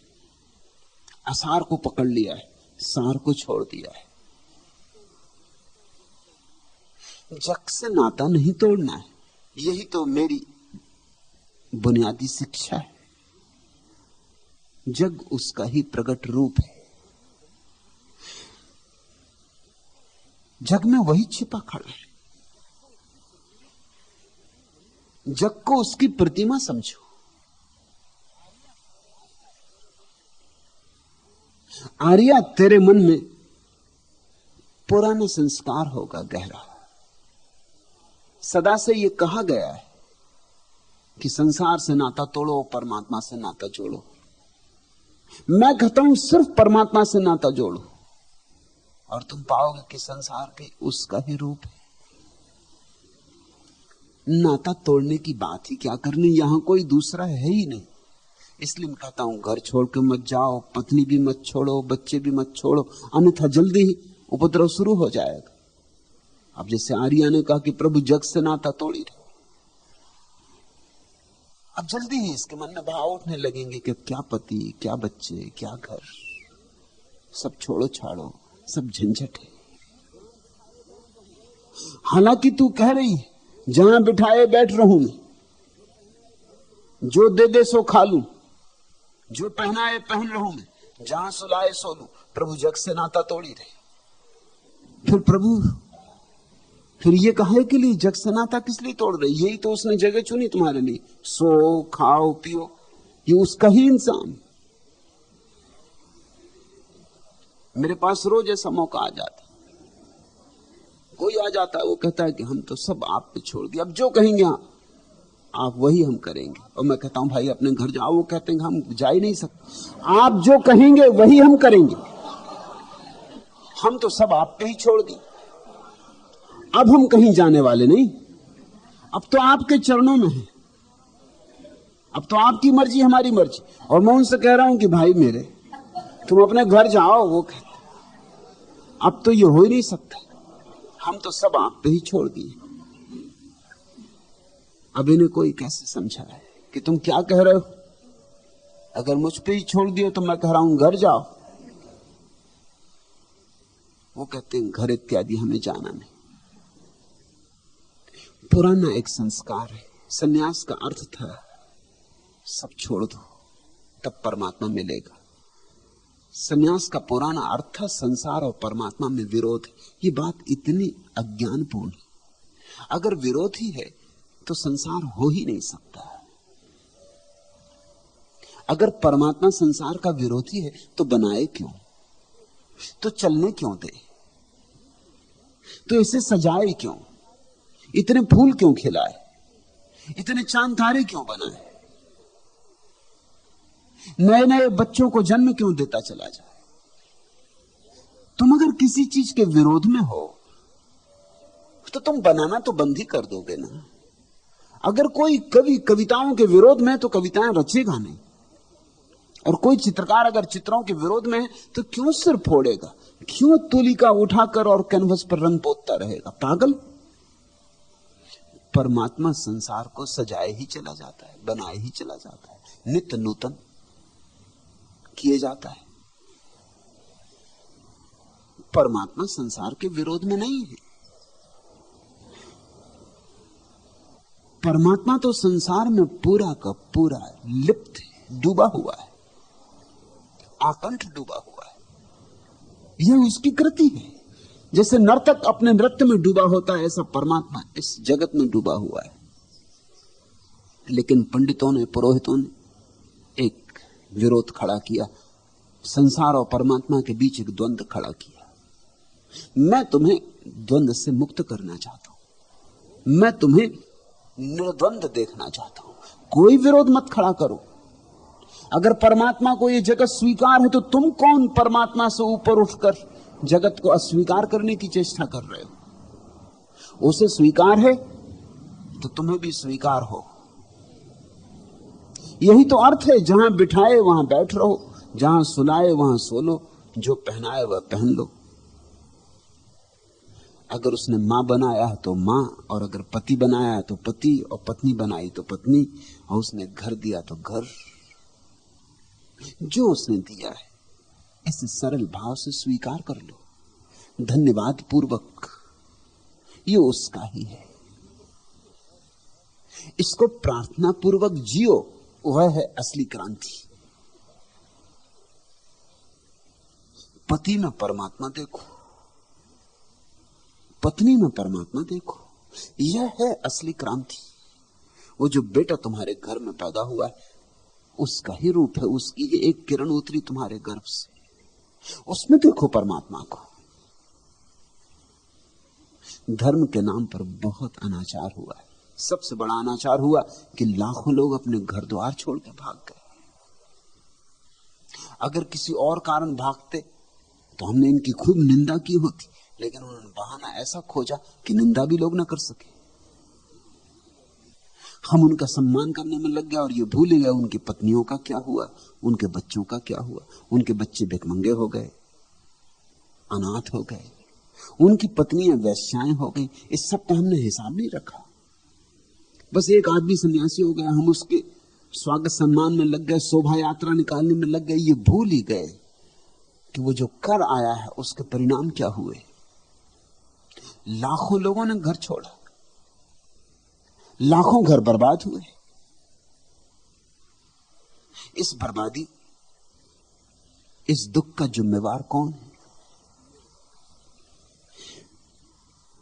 मेरे सन्यास की धारणा आर्या बिल्कुल अलग है। मेरे सन्यास की धारणा है सब उसका है, सब में वही है, उसका ही मानकर, उसका ही अंगीकार करके संसार को जियो और एक क्रांति हो जाएगी। जियो संसार में और फिर भी तुम पाओगे संसार के बाहर हो, जल में कमलवत।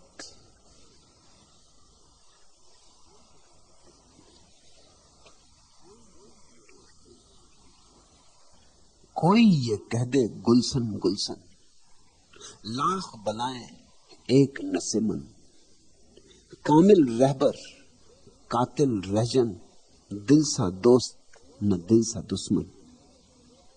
बस एक ही दोस्त है, एक ही दुश्मन है दिल, तुम्हारा मन। न कहीं और कोई दोस्त है, न कहीं कोई और दुश्मन है। छोड़ो बदलो कुछ भी, तो बस इस मन को बदलो। और यहां फूल ही फूल है, जरा दामन फैलाओ और फूलों से भर लो। कोई ये कह दे गुलशन गुलशन, लाख बलाएं एक नसेमन, कामिल रहबर कातिल रहजन, दिल सा दोस्त न दिल सा दुश्मन। फूल खिले हैं गुलशन गुलशन, लेकिन अपना अपना दामन। फूल तो खिले हैं सब तरफ, बात अगर कुछ है तो अपने अपने दामन को फैलाने की। कोई अपने दामन में फूल भर लेता है, सुवासित हो जाता है उसका जीवन, और कोई अपने दामन को सिकोड़े खड़ा रहता और फूलों से वंचित रह जाता। फूल खिले हैं गुलशन गुलशन, लेकिन अपना अपना दामन। उम्रें बीती, सदियां गुजरी, है वही अब तक अक्ल का बचपन। इश्क है प्यारे खेल नहीं है, इश्क है कारे सीसा और आहन। आज न जाने राज ये क्या है, हिज्र की रात और इतनी रोशन। आकी ना जाने तुझ बिन कल से रूह है लासा, जिस्म है मदफन, कांटों का भी हक है कुछ आखिर। कौन छुड़ाए अपना दामन। ऐसी भाव दशा का नाम आस्तिकता है। कांटों का भी हक है कुछ आखिर, कौन छुड़ाए अपना दामन। अगर कांटा भी कभी दामन में उलझ जाए तो छुड़ाने की जल्दी मत करना, कांटा भी उसी का है। फूल तो चुनना ही, कांटे को भी अंगीकार कर लेना, क्योंकि फूल ही उसके नहीं है, कांटे भी उसके। कभी कोई दुख आ गड़े उसको भी स्वीकार कर लेना और तब तुम चकित होकर पाओगे कि जिस कांटे को स्वीकार कर लिया वही कांटा फूल बन जाता है, और जिस दुख को भी अहोभाव से अंगीकार कर लिया वही दुख का रूपांतरण हुआ, वही सुख का फूल खिल जाता है। और तब विरह की रात भी मिलन की रोशनी से भर जाती, ये संसार भी परमात्मा से दीप्त हो उठता है। आज न जाने राज ये क्या है, हिज्र की रात और इतनी रोशन, विरह चल रहा है। लेकिन जिस दिन भक्त सबको स्वीकार कर लेता है, बेशर्त, निरपवाद, कांटे भी फूल भी, रात भी दिन भी, जीवन भी मौत भी, उस दिन ये हिज्र की रात, ये विरह की रात मिलन की रोशनी से भर जाती।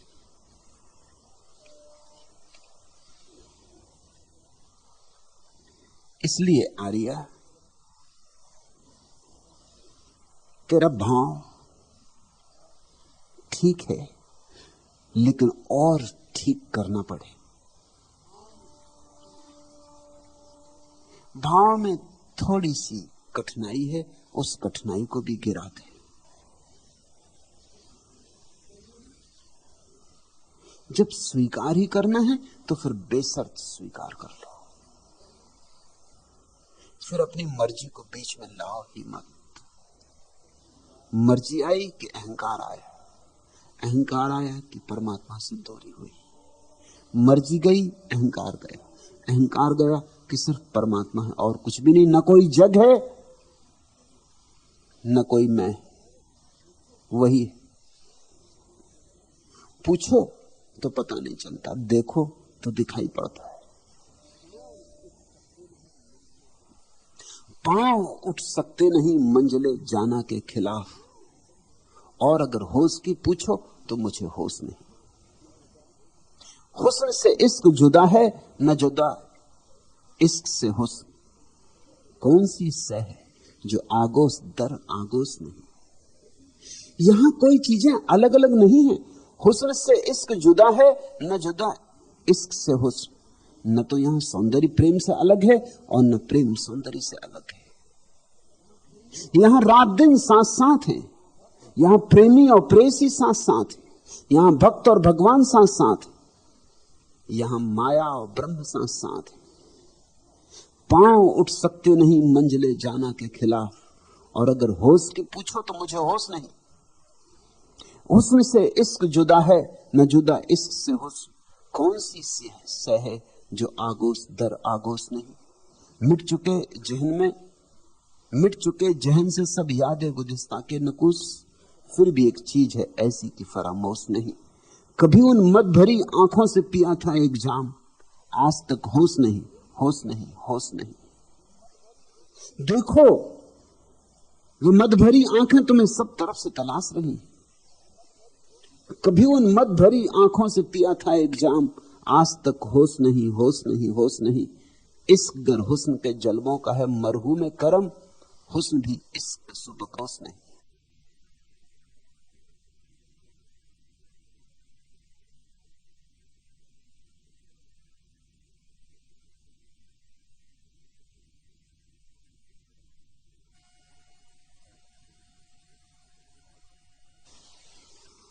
और निश्चित ही प्रेम सौंदर्य का बड़ा आभारी, लेकिन सौंदर्य भी प्रेम का आभारी है। भक्त भगवान का आभारी है सच, लेकिन भगवान भी भक्त का आभारी है, क्योंकि न तो भक्त को भगवान के बिना चैन है और न भगवान को भक्त के बिना चैन। ये सारा अस्तित्व इकट्ठा है, यहां कोई चीज अलग अलग नहीं है। यहां भेद ना करो, जगत अलग और परमात्मा अलग, और मुझे परमात्मा को खोजना है तो जगत को छोड़ना पड़ेगा, ऐसे गणित मत बिठाओ, ये गणित भ्रांत है। तुम जहां हो, जैसे हो, वैसे ही समर्पित हो जाओ। जैसा रखे वैसे ही रहो, जैसा जिलाए वैसे ही जियो। जरा इस अनूठी कीमिया का उपयोग तो करो। सब अपनी मर्जी छोड़ दो, और अचानक तुम पाओगे सब गए बोझ, पहाड़ जैसे बोझ थे गिर गए, निर्भर हुए। इतने निर्भर कि चाहो तो उड़ जाओ आकाश, करके तो देखो। कुछ करना नहीं है और जहां हो जैसे हो वैसे ही स्वीकार कर लो, यही उसकी मर्जी है और उसकी मर्जी मेरी मर्जी।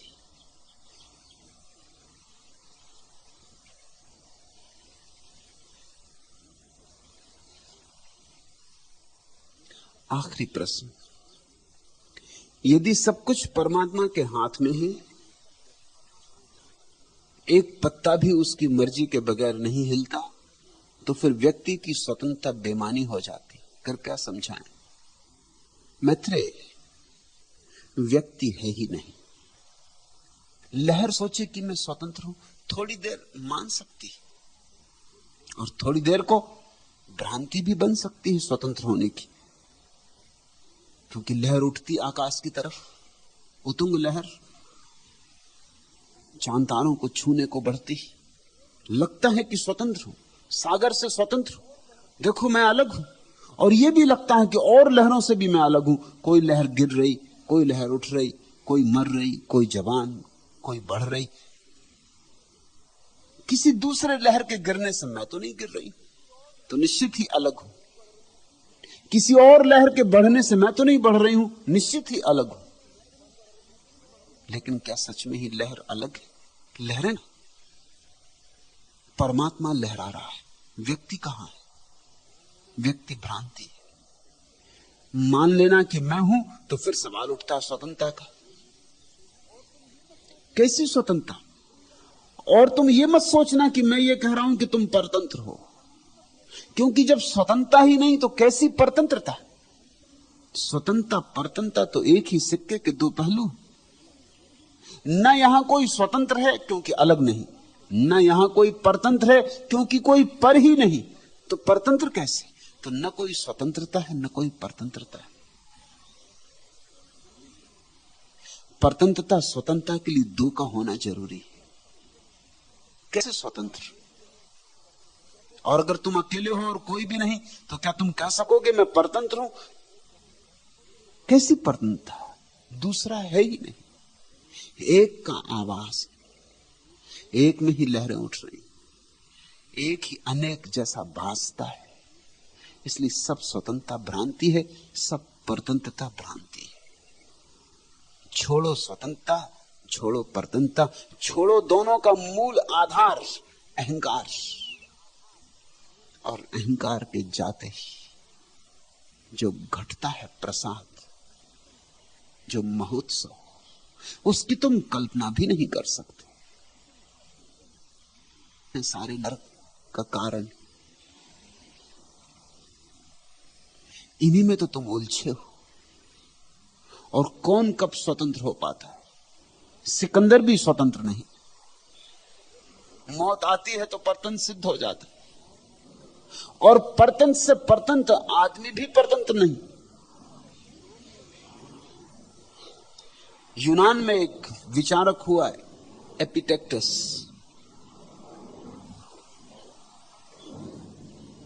उसको यूनान के सम्राट ने बुलाया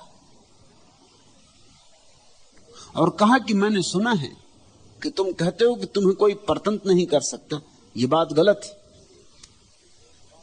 नंगा फकीर, उसने कहा तो करके दिखाएं। वो सम्राट भी बहुत दुष्ट प्रकृति का था, उसने जल्लाद बुला रखे थे, उसको बंधवा दिया हथकड़ियों से। कहा अब, लेकिन उसने कहा मैं परतंत्र नहीं हूं। जिसको आपने परतंत्र किया है ये तो देह है, ये मैं नहीं। उसने जल्लादों को कहा इसकी टांग उखाड़ दो, तो जल्लादों ने उसकी टांग मरोड़ के तोड़ने लगे। उसने कहा कि देखो तोड़ तो रहे हो, लेकिन अभी तक मैं महाराज के कुछ काम पड़ जाता था, मजिस तोड़ो।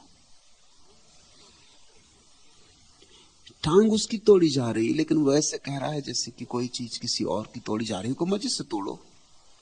अभी तक कुछ काम पड़ जाता था, अब आगे काम न कर सकूंगा, वो ख्याल रखना, उतना मैं सावधान किए देता हूं। टांग तोड़ दी गई, एपिटेक्टस हंसता रहा। एपिटेक्टस ने कहा कि तुम मेरी देह को चाहो तो जंजीरों में डाल दो, कारागृह में डाल दो, लेकिन मुझे तुम कैद ना कर सकोगे, मैं स्वतंत्रता हूं। तो एक एपिटेक्टस है जो कहता मैं स्वतंत्रता हूं, कारागृह में पड़ के टांग तोड़ी जा रही, जंजीरों में बंधा हुआ। और एक सिकंदर है जो मरते वक्त करता है कि मेरा सारा साम्राज्य, सारा धन सब व्यर्थ गया, मैं मर रहा हूं ऐसे ही जैसे एक कुत्ता मरता है। फर्क क्या?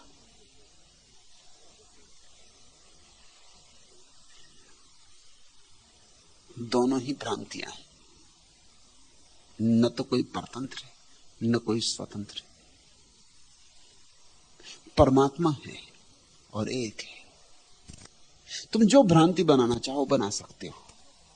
अगर तुम्हें स्वतंत्रता की भ्रांति बनानी तो शरीर से अपने को भिन्न मान लेना, तो स्वतंत्रता की भ्रांति पैदा हो जाएगी। अगर परतंत्रता की भ्रांति बनानी, शरीर के साथ अपना तादात्म्य कर लेना, तो परतंत्रता की भ्रांति पैदा हो जाएगी। लेकिन एक ही है, दो होते तो स्वतंत्रता परतंत्रता हो सकती थी। अगर तुम ठीक से समझना चाहो तो ये अस्तित्व एक परस्पर तंत्रता है, न स्वतंत्रता न परतंत्रता, परस्पर तंत्रता, इंटरडिपेंडेंस। सब एक दूसरे पर निर्भर है। और अंतिम विश्लेषण में एक ही है। तुमने सांस ली, जब सांस तुम्हारे भीतर गई तो तुम्हारी सांस हो गई, और तुमने कहा मेरी श्वास, और घड़ी भर पहले किसी और की श्वास थी, और फिर क्षण भर बाद तुम्हारी श्वास बाहर गई, किसी और ने ली, उसकी सांस हो गई। तुमने वृक्ष से एक नाशपाती तोड़ के खाई, अभी तक बाहर थी, अलग थी, 2 दिन बाद पच गई, खून बन गई, मांस मज्जा बन गई, तुम्हारा अंग हो गई। एक दिन तुम मर जाओगे, तुम्हारी कब्र पर एक नाशपाती का झाड़ उगेगा, उसमें एक नाशपाती लगेगी, उसमें तुम्हारा लहू मांस मज्जा सब खाद बन जाएंगे। हो सकता तुम्हारा नाती पोता उसको खाए। तो बाप दादों को पचा गया। सब परस्पर निर्भर है, सब जुड़ा है। अंग्रेजी के महाकवि टेनिसन ने कहा है, घास के एक पत्ते को भी हिलाओ, दूर दूर के चांद तारे हिल जाते। जैसे तुमने मकड़ी के जाले को कभी हिला के देखा? एक जरा सा धागा हिलाओ, सारा जाला हिल जाता है। एक पत्ता तोड़ो, सारा अस्तित्व कब जाता है। इसलिए तो महावीर ने अहिंसा की बात कही, पत्ता भी मत तोड़ो, क्योंकि यहां एक ही। इसलिए तो जीसस ने कहा, दुश्मन को भी क्षमा कर दो, क्योंकि दुश्मन भी दूसरा नहीं, तुम ही हो। दुश्मन से भी ऐसा ही प्रेम करो जैसे तुम अपने से करते हो, क्योंकि तुम और दुश्मन ऊपर ऊपर अलग दिखाई पड़ रहे, भीतर भीतर एक है। सारे धर्मों का सार क्या है? एक छोटा सा शब्द कि ये अस्तित्व अद्वैत है। फिर इस अद्वैत के आधार पर सारे अनुशासन विकसित हुए, अहिंसा का, प्रार्थना का, ध्यान का। सारे अनुशासन अद्वैत की धारणा से निकले, अद्वैत की गंगोत्री से सारी गंगाएं विचार की निकली। मगर मूल भाव समझ लेना चाहिए, यहां न कोई स्वतंत्र है न कोई परतंत्र है। अगर तुम ऊपर ऊपर से देखो परिधि पर तो परस्पर तंत्रता, और अगर केंद्र पर देखो तो परस्पर तंत्रता भी नहीं है, क्योंकि वहां भी क्या परस्पर, दो ही नहीं, एक है। एक को जान लेना, परमात्मा को जान लेना। इसलिए तो बार बार कहा जाता है कि अहंकारी नहीं जान पाएगा, क्योंकि अहंकारी मान के चल रहा है कि मैं अलग हूं उसने दो तो मान ही लिए, और दो के मान लेने में ही भ्रांति खड़ी हो गई, दीवार खड़ी हो गई। मैं पृथक हूं, यही अज्ञान है। मैं पृथक नहीं हूं, यही ज्ञान की उद्घोषणा। अहम ब्रह्मास्मि। उद्दालक ने अपने बेटे श्वेत केतु को कहा, तत्वमसि श्वेत केतु, तू वही है, जरा भी भिन्न नहीं, रंच मात्र भिन्न नहीं। इस भाव में डूबो, इस भाव में गहरे उतरो। इस भाव में जितनी गहराई बढ़ेगी उतना ही सत्संग, जितना गहरा सत्संग उतनी भक्ति, जितनी भक्ति उतना भगवान करीब। दूरी नहीं, बस जरा साहस चाहिए, अपने को छोड़ने का साहस। मनुष्य है स्वयं को अतिक्रमण करने की अभिप्सा, जगाओ उस अभिप्सा को, जागो। वह अभिप्सा जगे, ऐसी जगे कि लपटें बन जाए और उसमें तुम जल के राख हो जाओ। इधर तुम राख हुए कि उधर तुम्हारे भीतर से नए का आविर्भाव हुआ, शाश्वत का, अमृत का। अमृतस्य पुत्र। आज इतना है।